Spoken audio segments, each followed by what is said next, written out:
With a 35mm lens you can't stay distant, you have to get close to feel the moment, to be present. That's what makes mastering this focal length so rewarding. It pushes you to balance intimacy with complexity, chaos with clarity. And if there is one lens that teaches you how to truly see, not just subjects, but details, relationships and emotions, that's the 35mm. I didn't arrive at the 35mm overnight. I started with the 50mm, spent a year with it.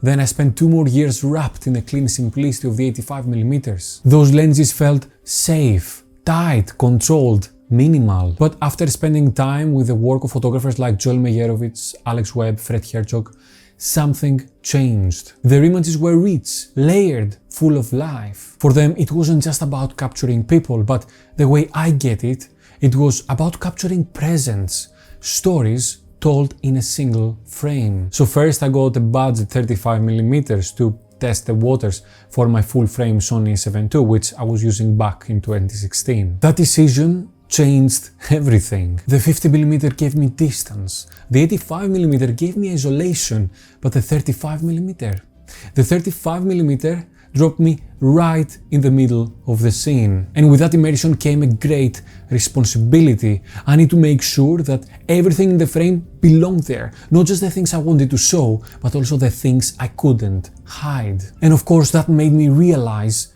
this.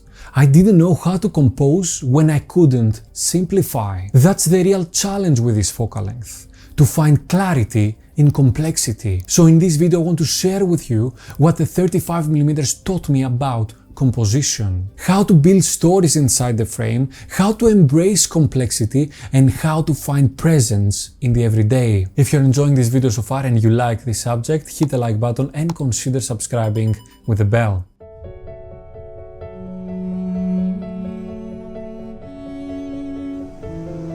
When I first started with 35mm, I had to completely rethink how I framed my shots. With the 85mm, your subject is the frame. But with the 35mm, the story extends beyond that. You're not just capturing a person now, you are capturing their world. The textures, the space, the light around them, all of it now becomes part of the image. So I stopped hunting for subjects and started scouting for stories. Sometimes it was a shadow under a bus stop or a pool of warm light hitting a wall. I'd frame that first and then wait. When the right person walked in, I had my shot. That shift in mindset was huge. The frame became a stage and I wasn't photographing the actor anymore, but I was directing the entire scene. But once you start including all the story around your subject, you realize how messy that can get. The 35mm floods your frame with details. Movement, road signs, people, patterns, it's all in there, and without control it becomes chaos. But the trick isn't to eliminate the mess. It's to organize it. You start by finding visual anchors, a strong line, a splash of color, a shape that can draw the eye in. A good advice is to look for a prominent element. The 35mm is a wide lens and you might need a big anchor to make it noticeable in the frame. Shooting with the 35mm taught me to ask these questions. Where does my eye go first and what path does it follow? If the image felt scattered, I reframed. If the image felt intentional, I clicked. It taught me that a messy frame can still feel composed. If there is a structure underneath, the chaos becomes motion, energy, life.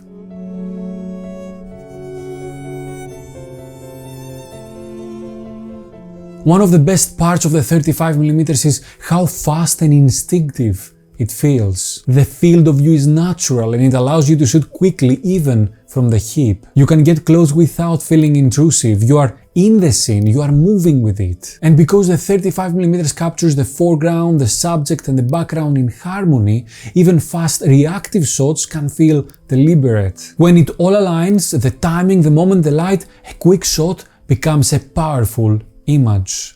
Not perfect, but alive. As I got more comfortable, I started noticing something else. Layering. The 35mm is perfect for depth.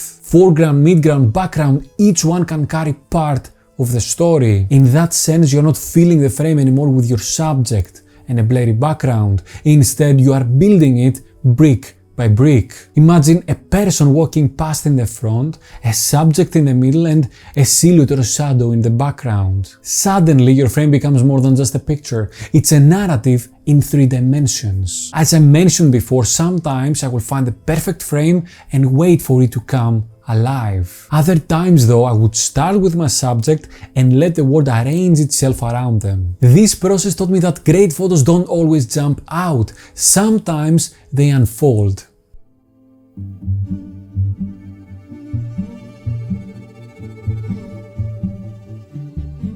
Light, as always, has the power to change everything. And the same applies to the 35mm composition. On overcast days, when the light is flat, there is no contrast to guide the eye. That's especially when your composition has to do the work. Clean lines, bold shapes, and rhythm on how people move. These elements become your storytelling tools. Flat light reveals subtlety, expressions, emotions, and color harmony. It feels quiet and grounded. But when the sun comes out, that's exactly when the 35mm comes alive. Strong light simplifies. A subject in a beam of sunlight becomes a spotlight moment. Shadows hide distractions, and contrast builds drama. You can sculpt with light, separating subjects, creating mood, and telling the viewer exactly where to look. And because you are close, the light wraps around and defines the details. It adds dimension and it becomes part of the story. So whether the light is soft or harsh, the key is to notice it and know how to use it. Ask what is it doing, what is it showing, what is it hiding, and how it can help you tell the story better.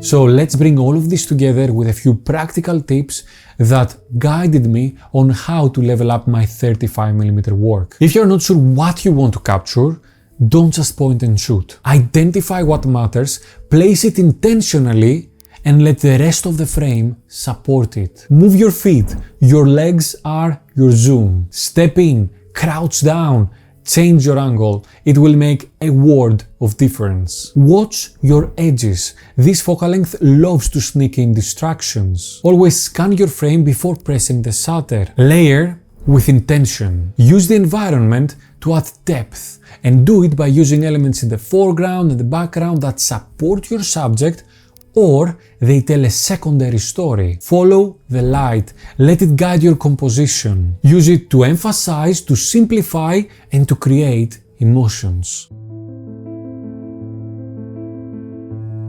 Looking back, the 35mm has taught me more about photography than I ever expected. It forced me to be more present, more thoughtful, and more connected to the world around me. It challenged me to find order in chaos and to see light not just as exposure, but as emotion. It taught me that composition is more than just where you put your subject in the frame, but how every piece of the frame works together to say something. And the more I used it, the more I realized that the 35mm is more than just a lens.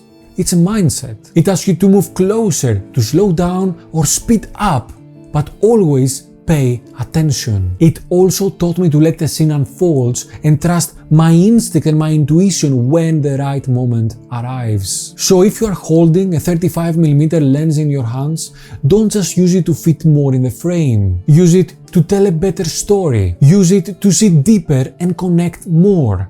That's the real power of this focal length. Now if you want to watch how to master the 50mm composition, click and watch this video next. That was all for today, guys. Thank you very much for watching. Until next time, I will see you on the streets. Bye bye.